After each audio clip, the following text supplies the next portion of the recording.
Welcome to the weekend, friends, trolls, everyone in between. This is Star Spangled Eggs coming back with a very interesting couple of things that I wanted to talk to you guys about today. They just actually released the semi-final footage of the Injustice Gods Among Us Battle Arena fights.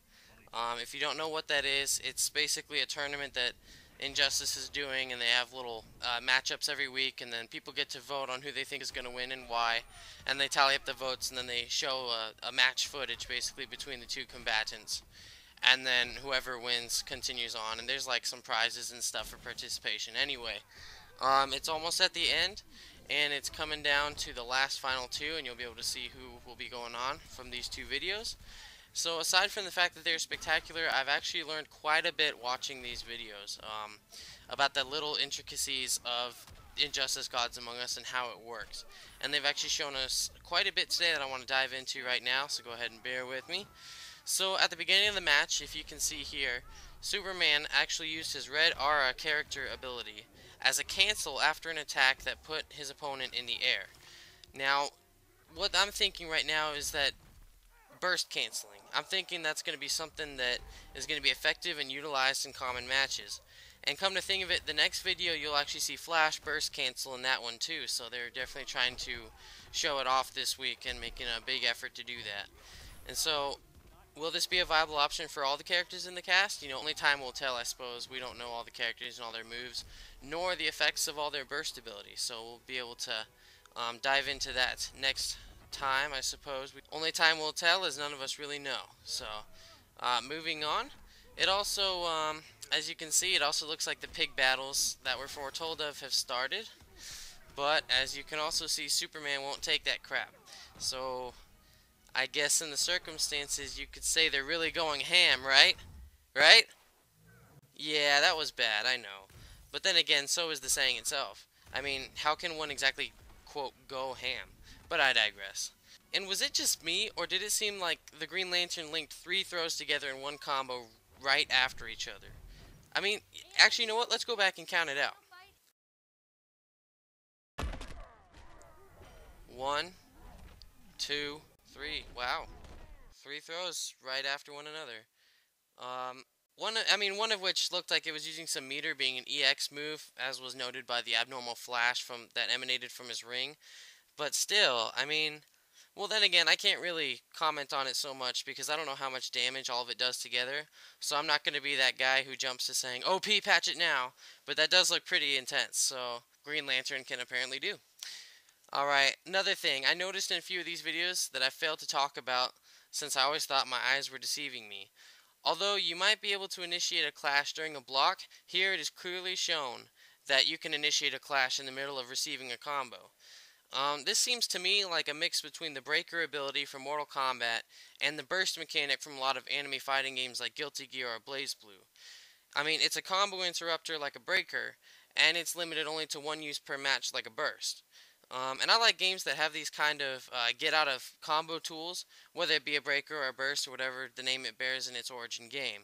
The reason why I like it is because it makes the game a little more interesting than a simple whoever gets the first hit wins type of game like Marvel vs. Capcom has sort of evolved to. This means that you actually have to work harder and smarter about how efficient your combos are going to be, and you'll have to watch their meter while you're doing combos to decide if you think they're going to initiate a clash or not, because it does cost meter to do it. And however clashes are decided, because they haven't gone into full detail on that, that will really shape the real strategy behind when to use the clash. Because rather than simply ruining the combo, it can really blow up in your face if you lose the clash. After all, they said themselves, the maximum reward for winning the clash can range from as high as a 33 to 35% health recovery for the victor. That's huge.